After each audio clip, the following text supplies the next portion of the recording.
안녕하세요. 책 읽는 미주입니다. 오늘 소개할 책은 과학으로 증명한 최고의 식사. 지은이는 스가와 유스케, 현재 UCLA 내과 조교수, 도호쿠 대학 의과대학 졸업 후 하버드 공중 이생대학원에서 공중보건학 석사와 박사 학위를 취득했다. 성누가국제병원, 세계은행, 하버드대학교 의과대학 부속병원, BIDMC를 거쳐 2017년부터 현직에 있다. 공저로 원인과 결과의 경제학, 넘치는 데이터 속에서 진짜 의미를 찾아내는 법을 펴내 경제서 1위에 랭크되기도 했다. 현재 의료정책학, 의료 경제학을 테마로 하는 블로그를 통해 의료에 관한 최신 정보를 널리 공유하고 있다고 합니다. 옹기는 송수영, 출판사는 이하소입니다. 여는 글, 과학적 근거가 있는 진짜 건강식품을 알자.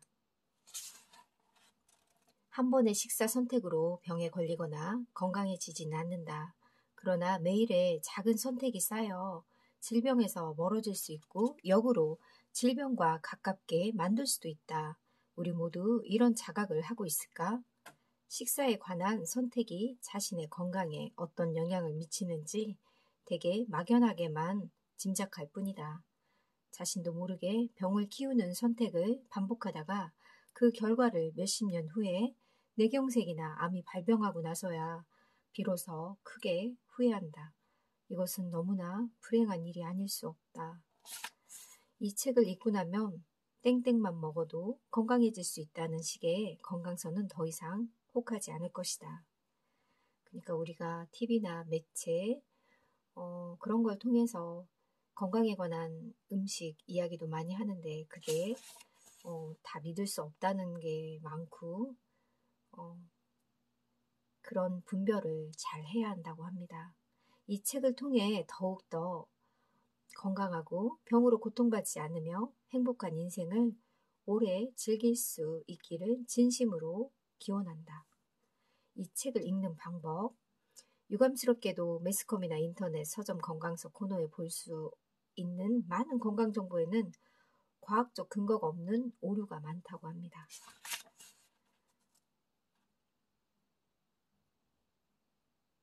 과일 주스는 살이 찌지만 생과일을 먹는 사람은 날씬해졌다. 의사나 영양사가 항상 옳은 것만은 아니라고 합니다. 나는 의료 정체학자이자 의사이다. 식사와 영양 관련 연구에 종사하지 않으나 방대한 연구 논문을 통해 과학적 근거를 밝혀내려는 교육을 하버드 대학에서 받았으며 과학적 근거를 직접 밝히는 연구에 평생 매진하고 있다고 합니다. 이분이 쓰신 이 책은 정말 믿을 만한 과학적 근거를 바탕으로 해서 쓴 책이라 더 신뢰가 갔습니다. 더불어 근래 최신 연구에 의하면 점점점이라든지 과학적 근거의 기초에 점점점라는 말을 교모하게 끼워 넣은 수상한 정보나 상품도 눈에 띄므로 주의가 필요하다고 해요. 가짜 정보를 불별하는데 특히 이 책이 잘 활용되길 바란다.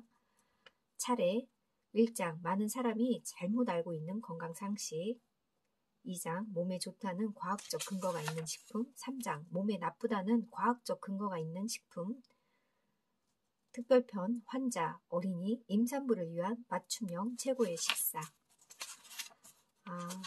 이 책은 정말 소장해도 될 만한 그런 책인 것 같습니다. 책도 그렇게 두껍지 않아서 읽기 편하고요. 어렵지 않은 책이니 여러분들도 이런 책을 꼭 소장하고 읽었으면 좋겠습니다.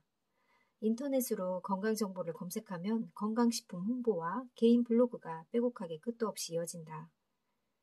이런 정보는 상당수가 잘못되어 있다고 합니다. 대단한 효과가 있는 듯 과장되어 있다는 점. 식사량을 과도하게 줄이면 결국은 스트레스로 폭발해 과식하기가 쉽다. 이것은 다이어트를 하다가 요요를 겪는 것과 같은 현상이며 실패하게 되는 주요 이유이기도 하다. 식사량을 줄여 무조건 참는 식사 지도보다는 먹는 식품을 대체화하는 지도가 훨씬 효과적이라는 주장이다. 에비던스는 레벨이 중요. 이 책에서 중요하게 언급되는 에비던스에 대해서 간단히 짚고 넘어가자. 과학적 근거를 에비던스라고 부르겠다.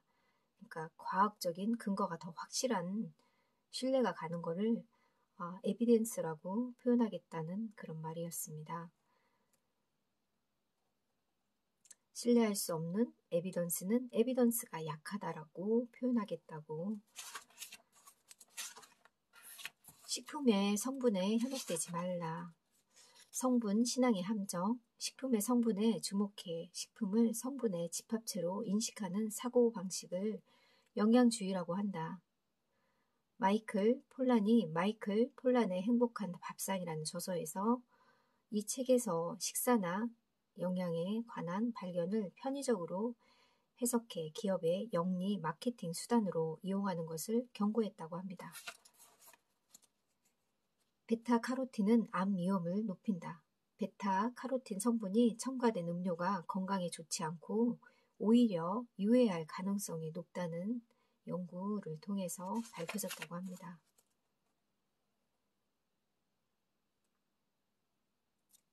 리코펜은 몸에 좋을까요?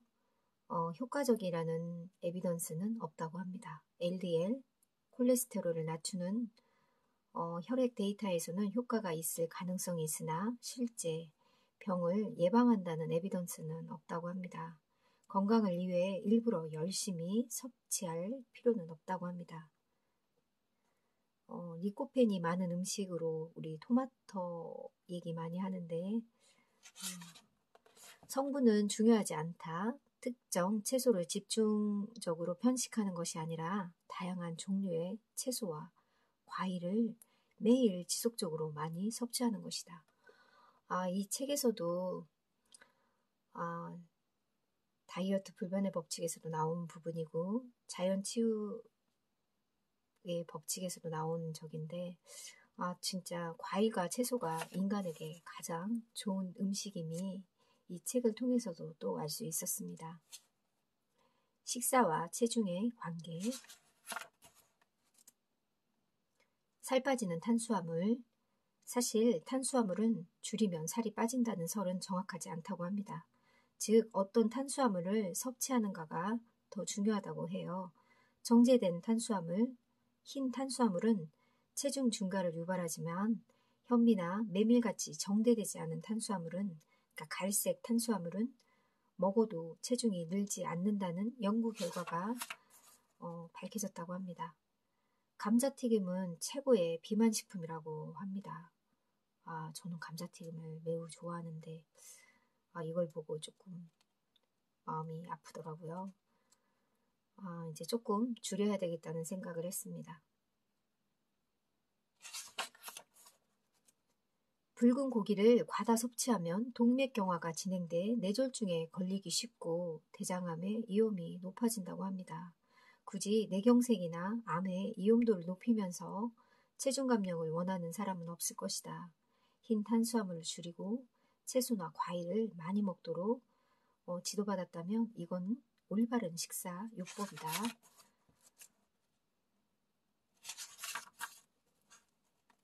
지중해식이라고 했을 때 어떤 식사를 의미하는지 살펴보자. 올리브유와 견과류가 몸에 좋다는 결론에 도달한 배경보다 보다 쉽게 이해할 수 있을 것이다. 지중해식 그 음식의 스타일은 제일 중요한 게 일상의 신체 활동이고요. 그 다음 파스타, 쌀, 쿠스쿠스, 전리품 빵, 곡류, 덩이줄기 채소, 과일, 콩, 채소, 올리브, 치즈, 생선, 닭고기, 달걀, 과자, 소고기, 돼지고기 이런 순으로 음식을 일상에서 적용하면 좋다고 합니다.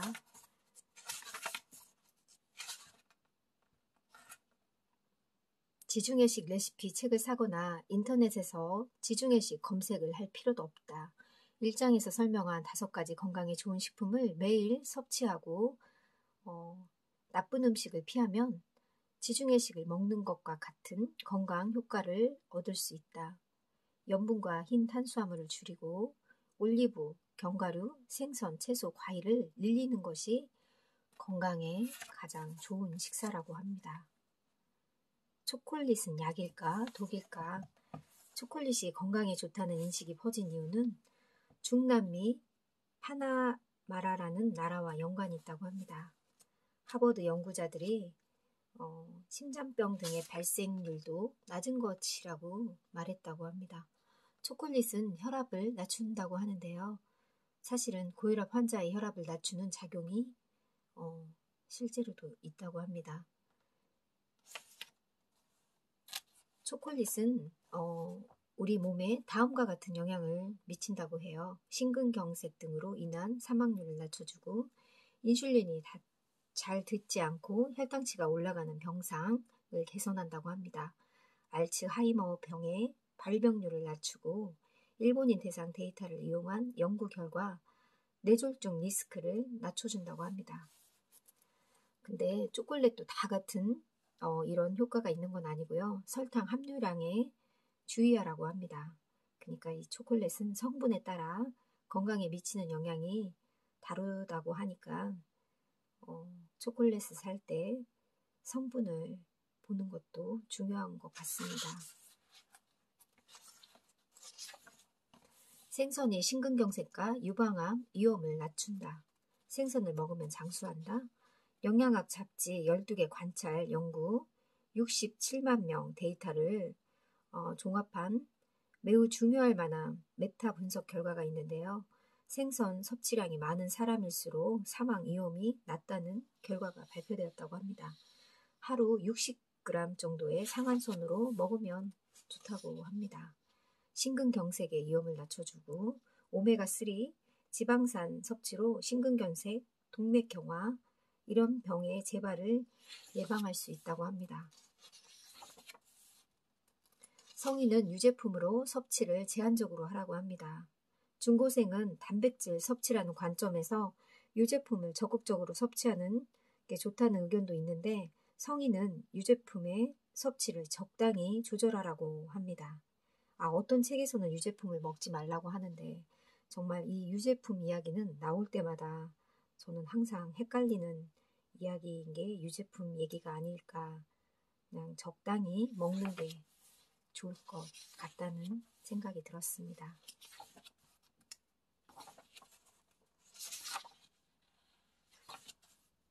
쌀 섭취량을 줄이면 배가 고프다. 내가 추천하는 방법은 흰쌀이 주식이라는 고정관념을 버리라는 것이다. 가장 쉽고 단순하게는 흰쌀 대신 현미로 바꾸는 방법이 있다. 근데 저는 현미쌀로만 먹는 거는 좀 거칠기 때문에 현미 찹쌀로도 먹어봤는데 좀 그래도 거칠고 맛이 없더라고요. 그러니까 조금 섞어 먹는 게 좋을 것 같습니다. 염분 과다 섭취의 위험성.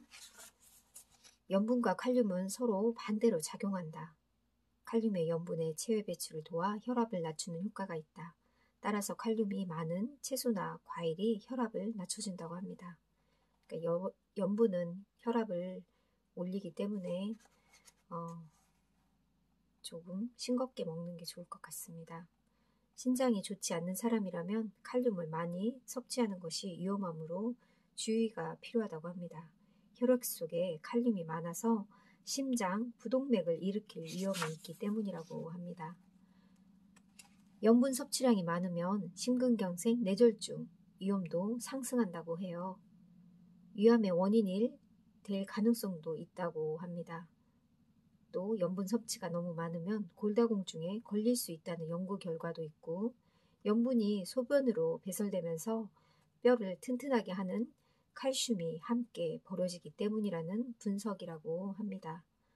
염분이 골다공증에 걸릴 수 있다는 이런 얘기는 저는 몰랐습니다.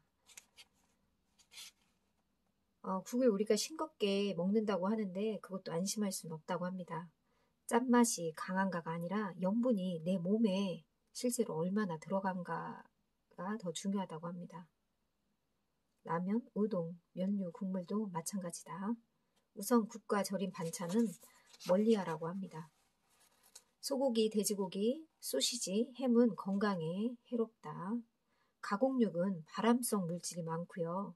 붉은 고기는 발암성 추정 물질이라는 내용을 세계 보건기구에서 발표했다고 합니다. 이른바 상강육이라는 지방이 촘촘히 박힌 고기도 포함된다고 합니다. 닭고기, 흰고기로 표현하는데 닭고기는 좋다고 합니다. 식사가 중대한 영향을 미치는 질병이라는 점에서 주의하고 암이라고 해도 과언이 아니라고 합니다. 그러니까 음식과 암의 관계도 상당히 높은 것 같습니다. 2017년 기준으로 우리나라 암 사망률은 폐암, 간암, 대장암, 이암, 췌장암 순으로 높게 조사되었다고 합니다. 소시지와 햄 저희 아이들도 참 좋아하는데 사망률을 높인다고 합니다. 적절히 먹어야 될 것 같습니다. 달걀도 일주일에 6개만 허용한다고 합니다.